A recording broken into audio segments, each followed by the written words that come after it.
यहाँ पर भी हम मदीने का ही काम कर रहे हैं।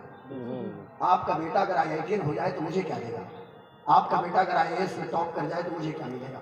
लेकिन हाँ, हमारा सीना भी चौड़ा होगा कि अल्हम्दुलिल्लाह एक शख्स वो IITian है कि जिसकी ज़बान पे ला इलाहा इल्लल्लाह मुहम्मदुर रसूलुल्लाह। ये मैं चाहता हूँ। हमसे कहते मौलाना गुलाम गौस कादरी आपका मकसद क्या है? हमारा कोई मकसद नहीं है कि बैंक बैलेंस हो जाए। हाँ, हमारा एक ही मकसद है कि मेरी जिंदगी का मकसद तेरे दिन की सरफराजी, मैं इसीलिए मुसलमान, मैं इसीलिए नमाजी। जमशेद भाई, हम इसीलिए मुसलमान इसलिए नमाजी। बात मेरी दूसरी समझ में चली जाए। पबजी और फ्री फायर ने हमारे बच्चों के वजूद को तबाह बर्बाद कर दिया है। ये सोशल मीडिया के सोर्सेस की वजह से हमारे बच्चों के रिजल्ट कम हो रहे हैं। ये सेल्फी लिया, अपलोड किया, कितने लाइक्स, कितने कमेंट्स और कितने लोगों ने शेयर किया, इसी में जिंदगी तबाह बर्बाद हो रही है। लेकिन आज दो तीन बातें मैं आप तक पहुंचाने की कोशिश करता हूँ। अल्लाह फरमाता है, थोड़ी देर गुफ्तगू सुनेंगे, सारे लोग समाप्त करेंगे। माशाअल्लाह बोले तो सुभान अल्लाह, बुलंद आवाज से माशाअल्लाह आप सुन रहे हैं। अल्लाह कुरान मुक़द्दस के अंदर इरशाद फरमाता है, ऐ ईमान वालों, खुद भी जहन्नम की आग से बचो और अपने घर के लोगों को भी जहन्नम की आग से बचाओ। खुद भी डरो। सबसे पहले जरूरत यह है कि घर के माहौल को दुरुस्त करें। बच्चों का हक हमारे ऊपर क्या है? दो चीजें होती है, इसको गौर से सुनिए। एक होती है राइट, जिसका माना होता है, राइट का माना होता है हक, और एक होती है ड्यूटी, जिसका माना होता है जिम्मेदारी, कर्तव्य। ड्यूटीज एंड राइट्स ये सिक्के के हेड एंड टेल भाग है। यानी सिक्के का दो रुख है, ना तो ड्यूटी से राइट जुदा है और ना तो राइट से ड्यूटीज जुदा है। आज हमारे यहाँ सबको अपना हक चाहिए। टीचर साहब अपना हक चाहिए, मजदूर यूनियन है अपना हक चाहिए, सबको अपना हक चाहिए। लेकिन मदीने के मुस्तफा ने हक से ज्यादा, सबसे ज्यादा आपने फोकस किया है ड्यूटीज के ऊपर। हुजूर इरशाद फरमाते हैं, सहाबा का मजमा है, मदीने की मस्जिद है, सुफा की दरसगाह है।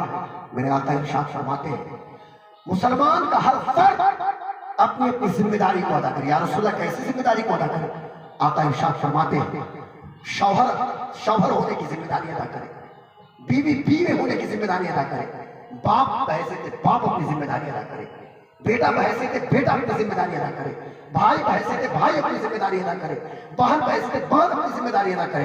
तो अगर सारे लोग अपनी अपनी जिम्मेदारी को अदा करें तो एक दूसरे का हक भी तो पूरा होना शुरू हो जाएगा। अगर मजदूर सही से मेहनत करे तो फिर हक पूरा। जब मालिक है तो हुजूर ने फरमाया कि पसीना सूखने से पहले मजदूर को उसकी उजरत दे दिया करो। तो अगर वो मालिक अपनी जिम्मेदारी अदा कर रहा है तो मजदूर का हक पूरा हो जा रहा है। मजदूर अपनी जिम्मेदारी अदा कर रहा है, मालिक का हक पूरा हो जा रहा है। मैं अगर बाप हूँ, बहैसियत बाप, मेरे घर में छोटे छोटे बच्चे हैं, मैं अपने बच्चों का हक पूरा कर रहा हूँ। मैं सुबह उठता हूँ, मेहनत करता हूँ, फजर की नमाज पहले पढ़ता हूँ, उसके बाद मेहनत मशक्कत करता हूँ, अल्लाह की जमीन पे फैल जाता हूँ, मैं रिज़्क़ हलाल हासिल करता हूँ और अपने बच्चे के शक्ल में हलाल लुक़मा डालने की कोशिश करता हूँ कि मेरे पीछे जो मेरी एक बेटी है, मेरे पीछे जो मेरे दो बेटे हैं, मेरी बीवी है, मेरी बहन है, मेरी माँ है, सबको हलाल लुक़मा पहुंचे। यही वजह है कि कभी मैं रियाद में 55 डिग्री सेल्सियस पे काम करता हूँ, तो कभी मैं जुबैल में वेल्डिंग का काम करता हुआ नजर आता हूँ। यही वजह है कि कभी मैं हफूक में दिखाई देता हूँ, कभी मैं खोबर में नजर आता हूँ, कभी मैं तब्बूक में नजर आता हूँ, कभी मैं जिद्दा में नजर आता हूँ, और कभी मैं मक्का और मदीना में, या कभी मैं कभी रास अल खेमा में या रास तनूरा में, या जो भी जहाँ जहाँ कंपनी हमारे कैंप में मुझे डालती है वहां जाकर मैं इसलिए काम करता हूँ ताकि हलाल रोजी मेरे घर पहुंच जाए। ये क्यों मैं करता हूँ? अब मैं उनसे कहना चाहता हूँ कि मैं तो अपनी जिम्मेदारी को अदा कर रहा हूँ, तो मैंने जिम्मेदारी अदा की, बच्चों का हक पूरा हो रहा है। अब मैं बूढ़ा हो गया, घर में बैठ गया, मेरे बेटे जवान हो गए, उनके पुट्ठों में ताकत आ गई। अब बेटों की जिम्मेदारी है कि वो अपनी जिम्मेदारी को अदा करें। जब हर बेटा अपनी जिम्मेदारी अदा करेगा, माँ का हक खुद बहुत पूरा होता हुआ जाएगा, बाप का हक खुद बहुत पूरा होता हुआ नजर आएगा। ऐसे शौहर अपनी जिम्मेदारी अदा करे, बीवी का हक पूरा हो जाए, बीवी अपनी जिम्मेदारी अदा करे, शौहर का हक पूरा हो जाए। आइए आज हमारी सोसाइटी में, आज हमारे मुआशरे में